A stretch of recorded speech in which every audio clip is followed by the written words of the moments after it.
안녕하세요. BTX입니다. 오늘은 사사기 17장을 살펴보겠습니다. 미가의 원래 이름은 미가 야후이며 그 뜻은 누가 여호와와 같은가입니다. 이렇게 이름을 지은 부모는 하나님을 섬기는 사람이었을 것입니다. 미가라는 아들은 어머니의 은 1,100을 훔쳤지만 그의 어머니가 저주하는 소리를 듣자 그 은을 도로 어머니에게 돌려줍니다. 미가는 도둑질하지 말라는 8계명과 부모를 공경하지 않은 5계명을 어겼지만 은근슬쩍 어머니께 자신의 도둑질을 고백함으로 마치 회개한 것처럼 보이려고 합니다. 어머니는 잃어버렸던 돈이 실은 아들이 훔쳐갔음을 알게 되고 아들이 어머니에게 돈을 되돌려주자 언제 저주했냐는 듯이 아들에게 축복합니다. 아들에게 받은 돈을 전부 하나님께 드릴 것처럼 말하다가 미가의 어머니는 은 200만을 아들에게 주어서 은장색을 통해 우상을 만들게 합니다. 미가의 어머니는 하나님께 목적 헌금을 드린 것인데 그 목적은 다름 아닌 하나님을 위한 신상을 새기고 부어 만들기 위해서였습니다. 하나님의 형상이라고 하니 금송아지를 만든 아론을 떠올리게 합니다. 미가는 만든 신상을 자기 집안 신당에 두었습니다. 하나님이 가장 가증히 여기시는 첫 번째와 두 번째 계명을 어기기 위하여 하나님의 이름으로 헌신하고 결국 자기들을 위한 우상을 만든 것이지요. 하나님이 실로의 중앙 성소를 정해 놓으셨는데도 그는 자기를 위한 예배 초소를 따로 만든 것입니다. 미가는 사설 신당에 에봇과 드라빔도 만들어 놓고 자기 마음대로 아들을 제사장으로 세웠습니다. 아론의 후손도 아니요 나이도 어렸을 아들을 제멋대로 제사장으로 세우는 불법이 자연스러웠다는 말입니다. 사사기 기자는 이러한 난맥상의 원인은 이스라엘에 왕이 없었기 때문이라고 말합니다. 그래서 백성들은 각기 자기 소견에 옳은 대로 행하였다는 것이지요. 분명히 하나님 나라의 통치의 기준인 하나님의 말씀을 가지고 있음에도 그 말씀에 따라 살지 않았습니다. 이들은 자기 자신이 기준이 되어 살고 있었음에도 그것이 하나님을 위한 것이었다는 착각 속에서 살고 있었던 것입니다.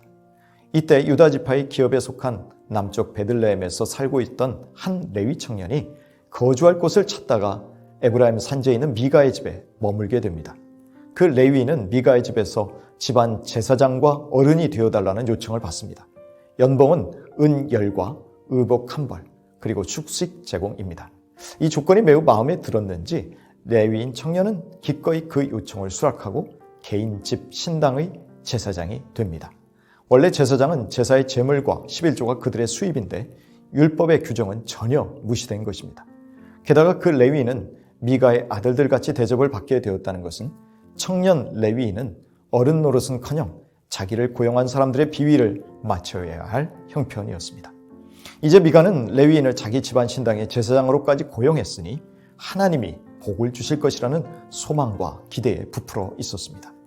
레위인 청년 역시 정처 없었던 생활을 청산하고 안정적 수입과 거처를 얻게 되었습니다. 미가와 레위인은 서로 윈윈하는 계약을 세운 것입니다. 하지만 레위인은 고용된 제사장으로 그 집안의 복을 빌어주는 사설 신당지기로 전락한 것입니다. 이 모든 일들이 거룩한 하나님을 위한 것으로 포장되었지만 실제로는 자신들의 복을 위한 웃지 못할 촌극이었습니다. 미가는 하나님의 말씀과 상관없이 형식만 갖추고 있으면 하나님이 그 열심을 보시고 복을 주실 것이라는 근거 없는 자신감을 갖고 있었습니다. 하나님의 법에 대한 관심이나 어떻게 하나님의 말씀에 순종하며 살 것인가에 대한 관심은 1도 없으면서 말입니다. 우리도 혹시 물질주의적인 기복신앙에 물든 나의 판단과 생각을 신앙 좋은 것으로 착각하고 있지는 않습니까? 우리의 마음을 빼앗는 유사 하나님을 섬기면서 신앙생활에 위안을 삼고 있지는 않습니까? 고린도후서 5장 15절 이하입니다. 그리스도와 벨리알이 어찌 조화되며 믿는 자와 믿지 않는 자가 어찌 상관하며 하나님의 성전과 우상이 어찌 일치가 되리요? 우리는 살아계신 하나님의 성전이라. 하나님의 통치, 구체적으로는 말씀의 다스리심과 인도하심을 받기 위해서 우리의 모든 생각과 행동을 하나님의 말씀에 비추어 다시 재조정해야 합니다. 그러기 위해서 하나님의 말씀을 더욱 읽고 묵상하고 공부하는 일을 게을리하지 않아야 할 것입니다. 사도행전 17장 11절입니다. 베레아의 유대 사람들은 데살로니가의 유대 사람들보다 더 고상한 사람들이어서 아주 기꺼이 말씀을 받아들이고 그것이 사실인지 알아보려고 날마다 성경을 상고하였다.